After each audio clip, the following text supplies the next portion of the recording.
Ink-a-dink, ink-a-dink, ink-a-dink, ink-a-dink, ink-a-dink, ink-a-dink, ink-a-dink, ink-a-dink, ink-a-dink. Wow.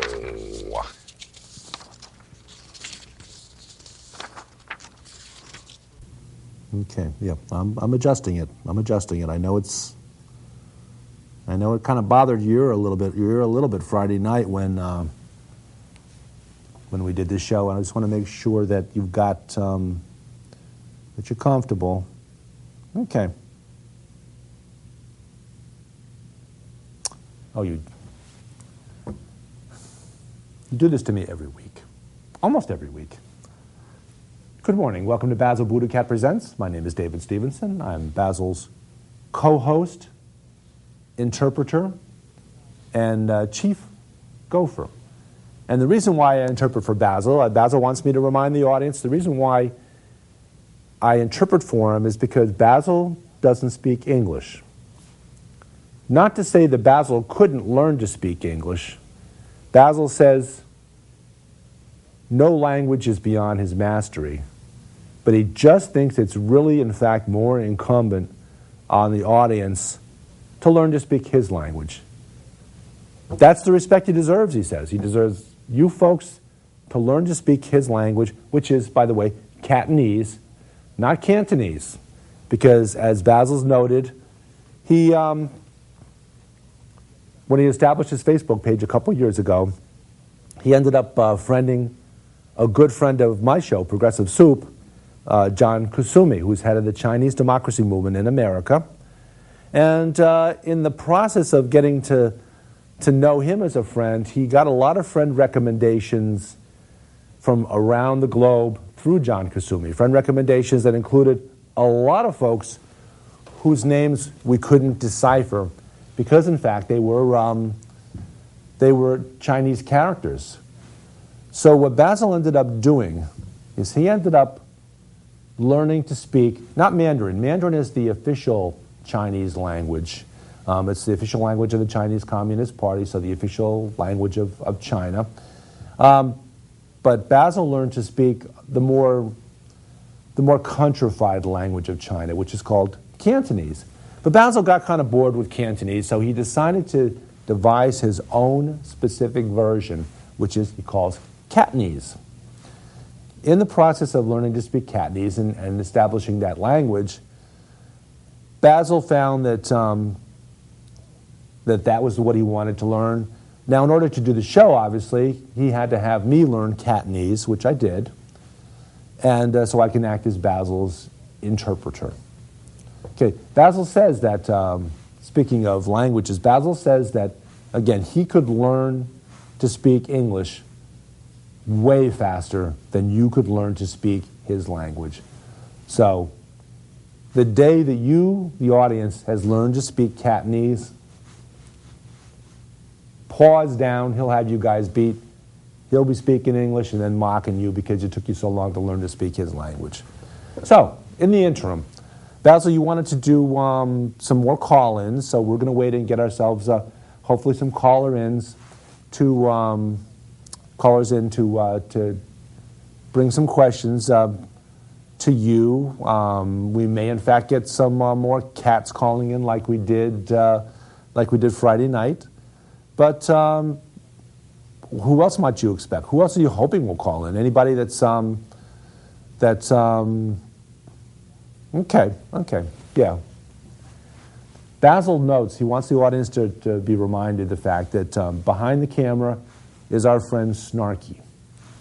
Now, Snarky has a nickname that you'll have to look at the end of the show. You have to look at the closing credits to see, because we can't say it on television. At least not in 2012. Maybe one day we'll be able to. At any rate, so Basil says that that Snarky behind the camera has some friends that he's encouraged to call in. Now, Basil, how are we going to handle? You're going to be able to? Will you be able to speak dog? Basil says, sure, why not? He'll figure it out. I mean, dogs have a lot more sounds.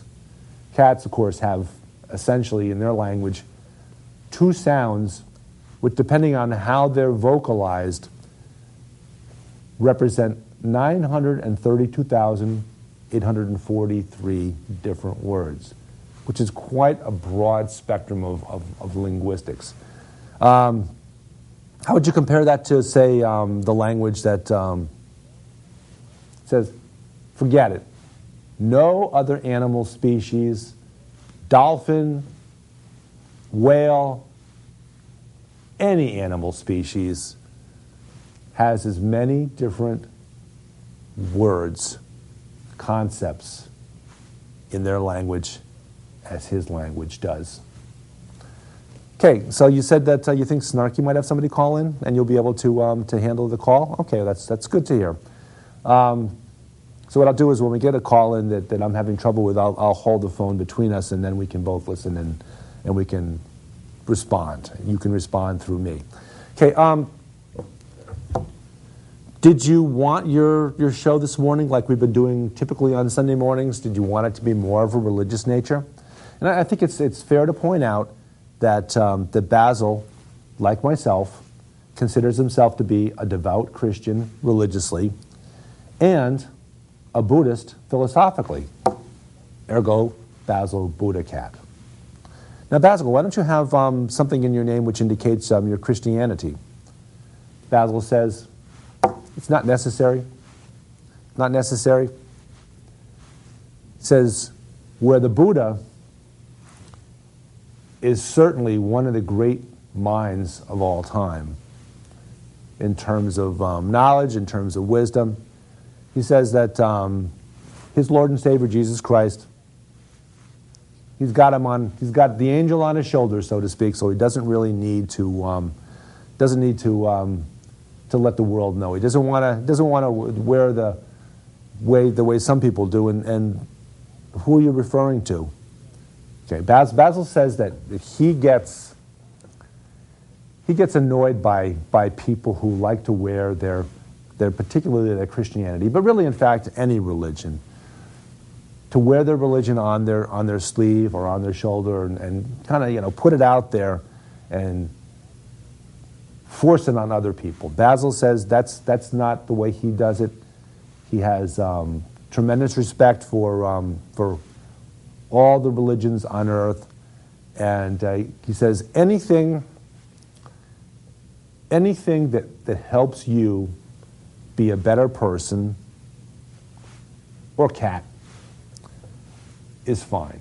Whatever motivates you to be better to others, to act in what Basil likes to call a Christian-like way, then that's fine. Basil's good to go with that. He's very happy with all religions, and in fact, he says he likes to point out that all religions, in fact, have a very fine creed, very fine set of ethics, and unfortunately, in each religion, the problem is when people stray from the beliefs they have and behave poorly. That's what unfortunately sometimes gives their religion a bad name, where in fact it really shouldn't.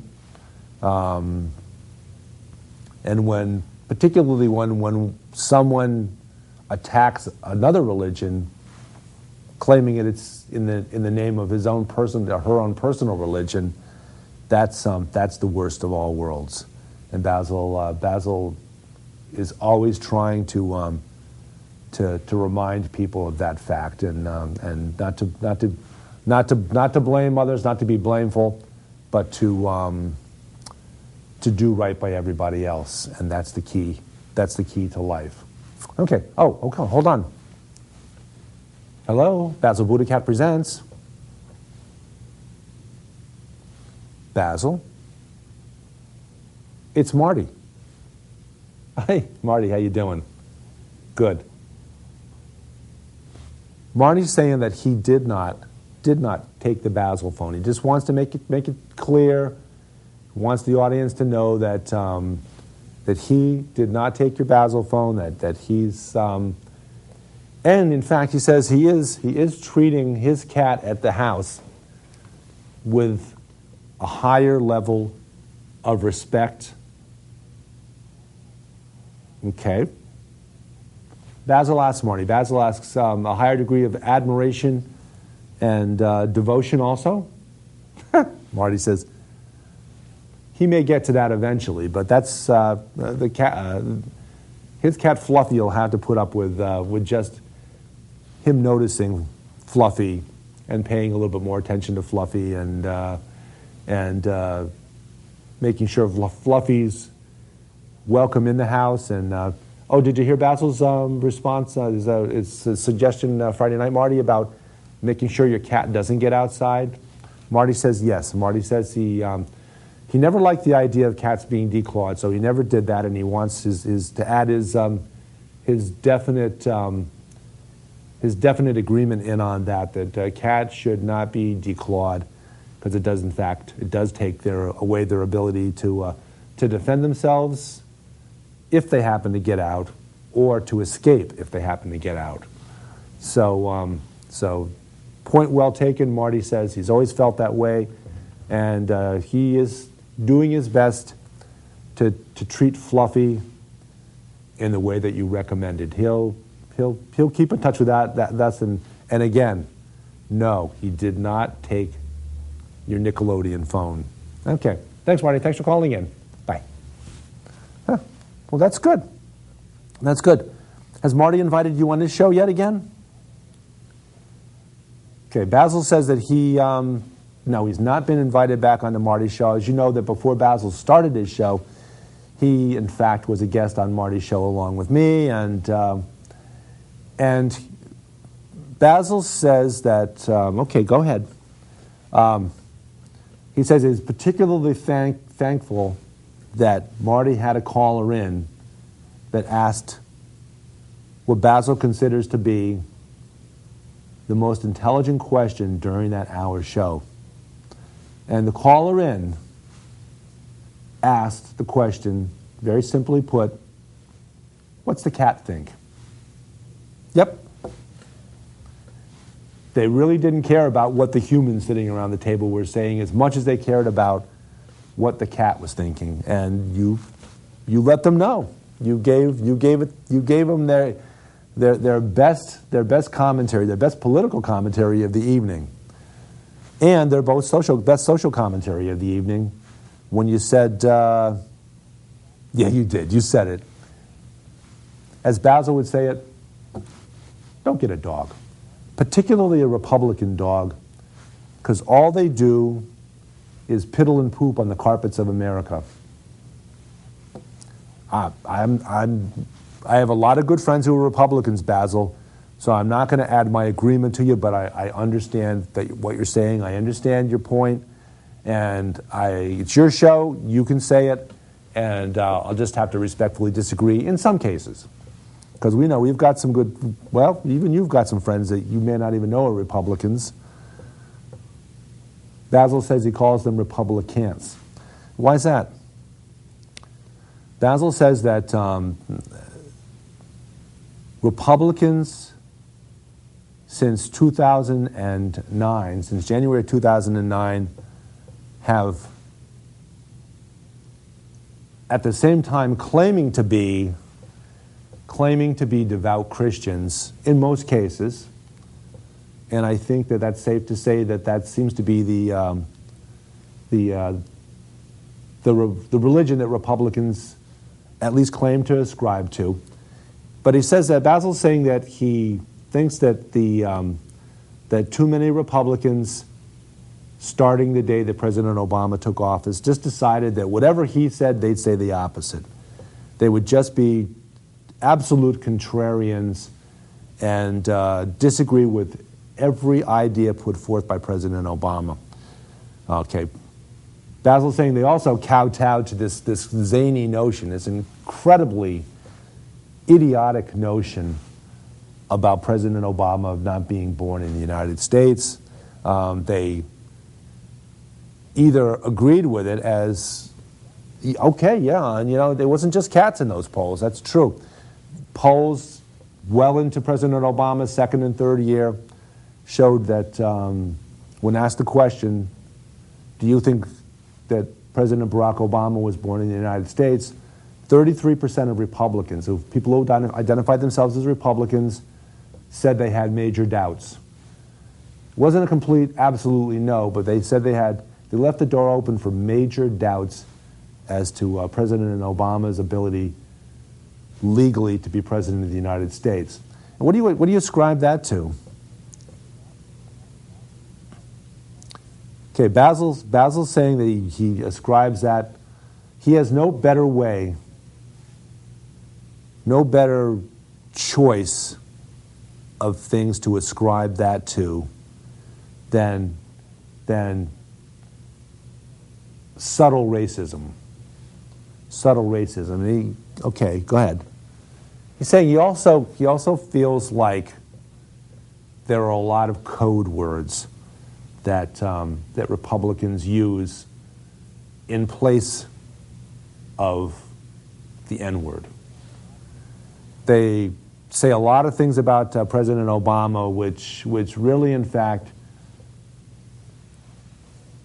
is a subtle way of bringing to light his race. Okay, we're going to have to. We lost that one. Okay, we're going to have to. Okay, go ahead. You were adding to your thought about. Basil's saying that Republicans, in fact, most Republicans, it seemed to be, referred to President Obama as a socialist. And Basil chuckles a little bit at that. It bothers him, but he chuckles a little bit at that because they bandy about a lot of terms. Socialist, communist, Marxist, occasionally they throw in a fascist too. But in fact, none of them really seem to understand and really can't clearly define what any of those words mean. And Basil's quite annoyed by that fact. Okay, we're going to try to get back to this caller as quick as we can, but we may have some other ones. Okay, so your point being, Basil, that a lot of Republicans have used other terminology in order to mask a subtle racism and an extreme dislike of someone based on their race. Okay, well, that's if we get some callers in, we'll get an opportunity to discuss that further. But at any rate, so you want to continue with the idea of advice. Okay. Okay. Hold on. Hello, Basil BuddhaCat presents. Oh, okay. I'm checking the number on my phone because absolutely, yeah. Tweety, what was that number that flashed me up on the card? That number that Sheriff Joe Arpaio called in on a couple of weeks ago. Okay. Yeah. Basil, it's Sheriff Joe Arpaio. Yes, Sheriff Arpaio, do you have something to add to the discussion or a question for Basil about how to take care of your cats? Sheriff Arpaio says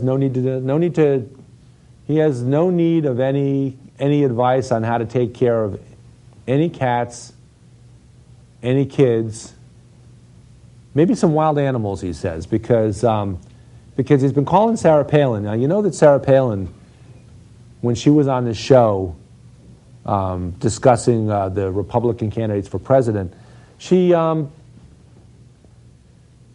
told us that she'd been taking some of the wolves' carcasses that she shoots from helicopters and planes, and taking some of them and boxing them up and sending them down to her friend Rick Perry, governor of Texas, so that if ever he happened to be out walking his dog in the morning and he happened to not see a wolf or a coyote, then, okay, coyotes in Texas? Okay, yep. Sheriff Arpaio says no wolves in Texas, but there are some coyotes. Okay, so that if Rick Perry ever came across a morning where he didn't see an opportunity to shoot a coyote, she would have had the carcass of a wolf hung up on his walking route, and he would not be at a loss for something to do with his gun and his bullets. Okay, so you had a question about Joe Sheriff Arpaio is insistent that we talk about President Obama, who. Okay, Sheriff Arpaio is saying that if he doesn't believe that anybody is insulting President Obama, because if they wanted to insult President Obama, they would call him an illegal. That would be the ultimate insult. And how are you doing with your situation down there in Arizona on the border? Have you found the problem getting better with you using your newly minted laws in Arizona regarding stopping and checking the identities of people that happen to look like well, you call them Hispanics, but we on the show here we call them Latinos. Are you having any change with that? I'm hearing him crack his bullwhip in the background, and he's laughing and he's saying, no problem here. Okay, Sheriff Arpaio, thank you for calling in. We'll speak to you again on a future show, perhaps. Bye-bye. Okay. You don't want him to call in again. Okay. What we'll do is we'll screen his call next time, and we won't answer it. Now, the call that we missed was a local call, and I don't know who it is. Tweety is telling me that it's the phone number. It's a direct line from Danbury City Hall. Okay. So let's see. Let's call back and let's find out who that might be. Hello, this is Basil BuddhaCat Presents. Returning your call. Whom am I speaking with? Okay. He's telling me, the voice at the other end of the line is telling me that he is, in fact, Dennis the Menace. Dennis the Menace. Okay, caller, do you have a question or a comment, perhaps regarding taking care of your pets, or any questions for Basil about treating your cats with the proper dignity and respect and adoration? Says no, but what he'd like to do is he'd like to share a hearty thank you to Sheriff Joe Arpaio, because he missed that. He missed talking to him when he called him. But this is Dennis the Menace, right? Okay, calling us from Danbury City Hall. Okay, our caller in, Basil, and I'm not quite sure about the authenticity of the name, but is telling us that he's just wants to convey to Sheriff Arpaio an incredibly huge thank you for naming Mayor Mark as his favorite politician in the city of Danbury. Okay. If we happen to talk to Sheriff Arpaio before you do, we certainly will pass that message along, Dennis. Okay. Thanks for calling. No, you don't think it could it have been? Basil is he's flicking, he's twitching those whiskers, and he's rolling his eyeballs back in his head, and he's saying, yeah. Okay, so while we're waiting for another call, do you want to do you have some more thoughts on treating cats with proper respect and adoration that they're humans and their family of humans should? Basil says he's thinking back to when we had Basil from Sanford, Florida on a few weeks ago. he's thinking about that, and he's thinking that that everyone should have a cat door, particularly on the kitchen doors. Kitchen door is a good spot, he says. There should be a cat door to the outside on that. But he wants to caution cats out there. Don't go out unless there's an emergency. Because it's a rough world out there, he says. Okay, Basil's saying it's a rough world out there. Don't go out unless you're in a terrible danger. Because it says, in fact, look what happened to our friend Basil in Sanford, Florida. Basil went out the cat door and couldn't get back in, and only by the grace of God that Basil came across another cat door at the home of Trayvon Martin's dad. Did he stumble onto what? Okay, you could call it a gold mine, I guess. I guess from a cat's perspective, it's sort of a gold mine. Basil, our guest from Sanford, Florida, stumbled upon a gold mine of multi-meals per day. He's getting twice as much food. He's got access to 2 households. Plus, he's got offers coming in like you wouldn't believe. Offers coming in order to do a book about his experience living in both the George Zimmerman household and Trayvon Martin's dad's household. Because apparently he, I'm going to ring him up real quick. We only have about another minute or so, but let me try him at Trayvon Martin's. No, let's try George Zimmerman's household first, okay? Because he gave us the number there.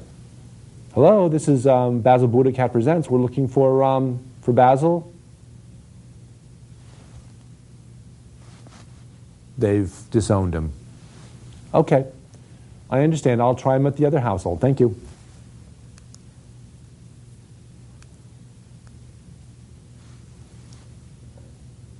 Hello, this is Basil BuddhaCat Presents. We're looking for Basil, your house cat. Okay, thanks. Okay, I'm going to hold it by your ear too, Basil, so you can, because you're going to have to do the interpreting. Okay? Okay, you speak to Basil, then you'll have to tell me so I can interpret for the audience. Okay, okay, they're having a conversation now. Okay, Basil in Sanford is telling Basil BuddhaCat that he's got some incredible offers coming in to write a book. And he plans to capitalize on that, and you can look probably in about 6 months, because they don't want the story to get cold on us.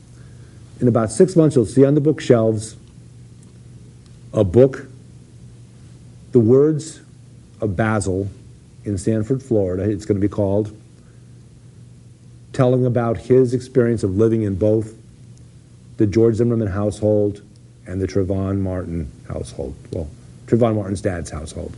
Okay, and on that note, we're going to have to check off from our Sunday morning show. This has been Basil BuddhaCat Presents. I'm David Stevenson, Basil's co-host, interpreter, and yes, Chief Gopher, and Basil BuddhaCat. Thanks. Enjoy your day. Bye. Okay. They say they'd rob your grandma blind on Wall Street, on Wall Street. Fritter her away her Medicare on Wall Street. And Pharma Oil and their pet fox don't care if she lives in a box, so long as they wear platinum jocks on Wall Street, on Wall Street. Meow.